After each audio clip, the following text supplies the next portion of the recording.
Hello, on est de retour pour une nouvelle vidéo et cette fois-ci sur le jardin créole. Oui, ça fait un moment qu'on n'en a pas fait, donc c'est parti.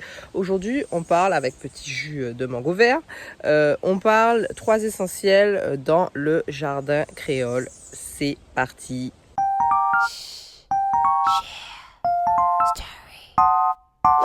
Alors, le premier essentiel, c'est les haies protection. Donc, c'est les plantes qui vont vous permettre de protéger votre jardin créole. Donc, ça peut être en protection au niveau de la terre, donc venir soutenir la terre, ou protection par rapport au vent, ou bien même protection apportée de l'humidité en fait quand il va avoir les périodes de sécheresse. Donc, c'est parti. Donc là, on va en prendre 2 plantes. Il y en a plus, mais on va commencer avec 2. Donc, dans un premier temps, on a le vétiver. Donc là, il est un petit peu jaune parce que c'est le carême. Hein. Voilà, il commence à prendre des couleurs un peu vert ici. Donc tout le monde connaît la racine de vétiver qui est beaucoup utilisée, qui est en fait la meilleure amie de la femme, on va dire, et qui est beaucoup utilisée pour les problèmes urinaires au niveau du vagin, de l'utérus, etc. Mais elle est aussi beaucoup utilisée en fait dans le jardin. Pourquoi? Parce qu'elle permet de retenir le sol, de retenir l'humidité aussi, surtout dans les fortes chaleurs. Hello Mourboni! Et aussi, pareil, en fait, ça apporte une protection au niveau du vent. Vous voyez, quand vous avez vos plantations pas très loin, en fait, le vent ne vient pas forcément coucher vos plantes. Donc, c'est une bonne option si vous voulez, par exemple, délimiter votre jardin créole. Deuxième option, donc là, vous voyez, c'est juste à côté. On a la Tumo. Donc en principe, la Tumo est surtout utilisée pour fortifier en fait les caniveaux ou alors pour délimiter les haies.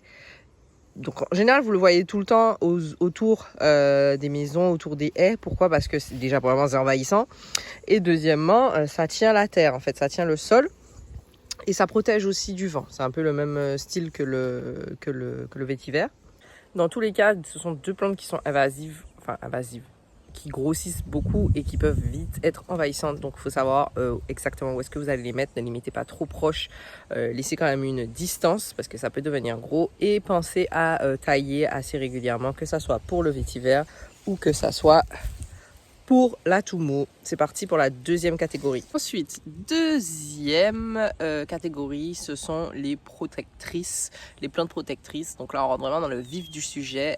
Quoi mettre dans le jardin créole? Donc, ce sont des plantes en fait qui vont venir apporter une protection supplémentaire contre les nuisibles. Alors oui, vous avez déjà les associations qui peuvent vous aider. Donc ça, on va bientôt aborder ça, les associations dans le jardin créole, pour pouvoir éviter le plus que possible les nuisibles. Mais là, aujourd'hui, on parle de 2 plantes qui sont quand même assez intéressantes pour pouvoir éloigner certains nuisibles. Donc la première plante qui se trouve derrière moi ici, c'est l'absinthe, à ne pas confondre avec l'armoise. Pourquoi? Parce que l'absinthe est très... Elle fait bande à part, voilà. Elle fait bande à part. Il ne faut pas forcément la planter trop proche d'autres plantes, en fait, surtout au niveau du potager. Comme vous voyez ici, elle est vraiment en bordure. Elle fait toute la bordure, en fait. Voilà, comme je ne sais pas si vous voyez ici, elle continue tout en bas. Pourquoi? Parce que vous ne pouvez pas l'insérer directement dans le champ ou dans votre jardin, parce qu'elle n'aime pas ça et les autres plantes ne vont pas non plus l'aimer. Par contre, c'est une super plante à mettre aux alentours, autour, en fait, faire un carré avec, encadré. Pourquoi? Parce que les nuisibles n'aiment pas l'odeur de l'absinthe. Donc ce que vous pouvez faire, c'est que si vous avez une invasion par exemple de pucerons ou d'autres bêtes nuisibles, parce que ça couvre pas mal, pucerons, acariens, ces petites choses là, vous coupez quelques branches en fait d'absinthe et vous les déposez directement au sol. Vous pouvez aussi faire des purins ou alors des macérations avec. Donc purin, en fait, c'est le terme pour macération, tisane, etc. En fait, c'est l'extrait de la plante. Et vous pouvez faire aussi effectivement des tisanes et juste asperger vos plantes avec. C'est pour ça que c'est intéressant d'avoir de l'absinthe pas loin. Et comme je vous ai dit, si vous faites comme une espèce de bande, en fait, ça va venir protéger vos plants. Voilà, j'espère que ça a été clair. Deuxième plante, c'est le goutin. Voilà, vous voyez ici, c'est le gros thym. Donc le gros thym, il est intéressant aussi à mettre au niveau du jardin créole, parce qu'en général, il est quand même assez envahissant. Donc il pousse quand même très bien ici en Martinique et en Guadeloupe et dans les Antilles. Donc voilà, c'est une plante qui n'est pas trop compliquée à faire pousser et donc à s'occuper. Et ça a une odeur bien forte. Donc en général, c'est assez toléré par beaucoup de voisins, on va dire, en termes de plants. Donc vous voulez mettre par exemple à côté des haricots, vous pouvez en mettre aussi à côté des tomates, vous pouvez en mettre un petit peu parcimonie dans votre jardin créole. Et en fait ce que ça va faire, ça a une odeur assez forte. Donc il y a beaucoup de nuisibles qui n'aiment pas cette odeur. Ou alors certains vont en fait s'attaquer en priorité au gros thym au lieu d'aller s'attaquer à vos plantes. Il y a aussi cette option là. Ensuite avec les feuilles de gros thym, vous pouvez aussi faire des macérations ou bien des purins comme on l'a vu, ou alors juste de la tisane pour venir traiter aussi un certain nombre de nuisibles. Voilà. Il existe d'autres plantes, bien sûr, que vous pouvez venir mettre, des plantes médicinales que vous pouvez venir mettre au milieu de votre jardin.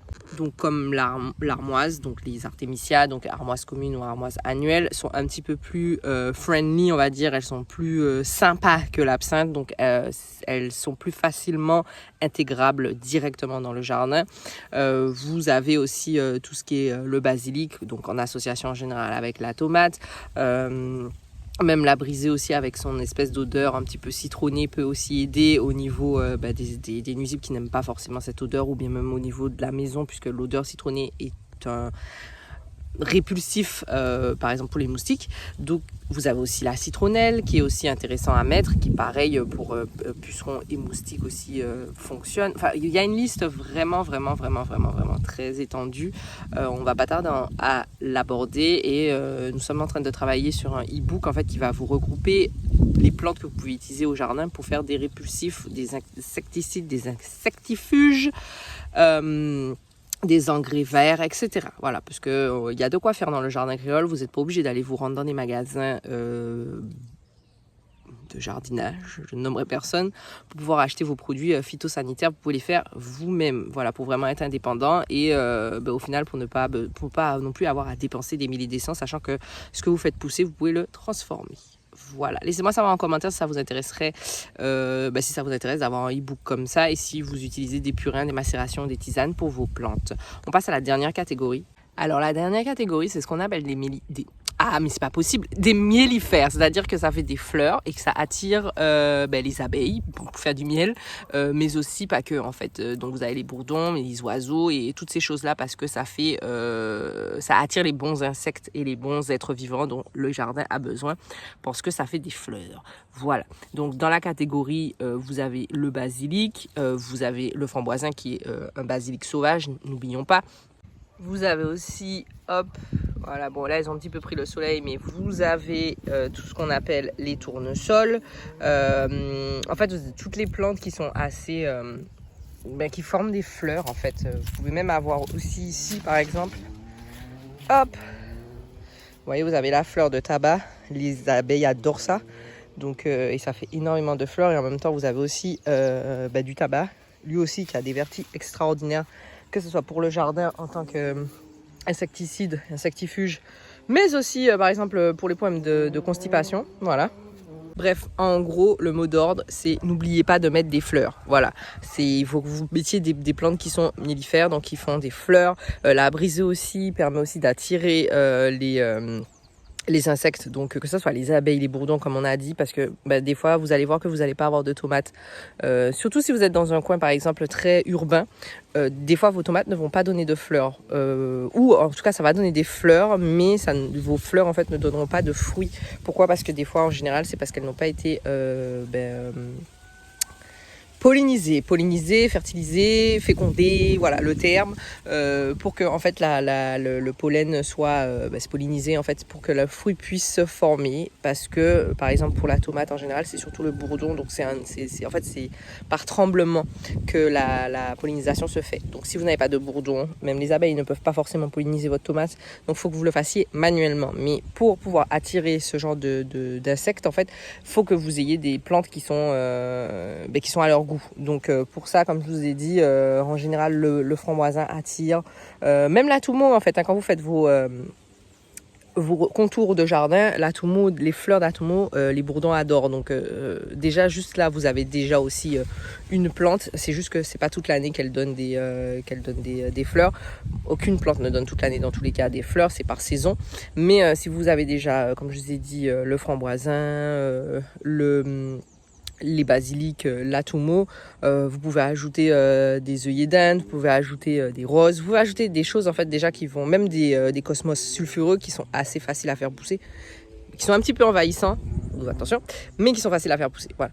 Donc c'est à vous de voir après ce que vous voulez agrémenter pour pouvoir donner peut-être plus de couleur et même plus d'odeur à votre jardin créole. Voilà. Je vais m'arrêter là. Ça vous fait 3 catégories. C'est quand même 3 essentiels à ne pas oublier dans votre jardin si vous voulez un jardin qui soit quand même en harmonie et équilibré. Bien sûr, comme je vous ai dit, il y a d'autres choses qui rentrent en compte, mais ça c'est déjà 3 bases. Voilà. Laissez-moi savoir en commentaire si ça vous a été utile. Laissez-moi savoir est-ce que vous avez commencé votre jardin créole et si vous utilisez ces 3 types de plantes là. Comme d'habitude, si une personne a besoin de voir cette vidéo, un petit partage. Et puis on se retrouve la prochaine fois pour une nouvelle vidéo. Bye bye.